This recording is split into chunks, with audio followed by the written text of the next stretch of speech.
আপনাদের মাঝে একটা গান পরিবেশন করবে আমাদের সবথেকে ইম্পর্টেন্ট একটা পার্সন, যেটা এখন হাইলাইটে নেই বর্তমানে, ক্যামেরার পিছনে তার সার্বিক দায়িত্ব। মুখ থেকে আপনারা একটা গান শুনতে চলেছেন, তো আপনারা গানগুলো শুনুন। যারবে আর পালকি কইরা যখন গেলা সামনে দিয়া, শেষ দেখা দিলা না আমারে।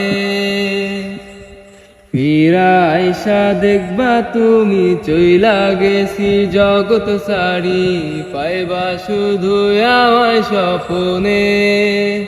তবে ভালো কেন বাসিলা, স্বপ্ন কেন দেখাইলা, ভালো কেন বাসিলাই আমারে। লাল শাড়ি পরিয়া কন্যা রক্ত আলতা পায়, আমার চোখের জল মিশাইয়া দিলা না বিদায়। তুমি ফিরাও চাইলা না একবার, চলিলা গেলা। জানি আজ রাতে ওই বা পরে, আরে ভাইব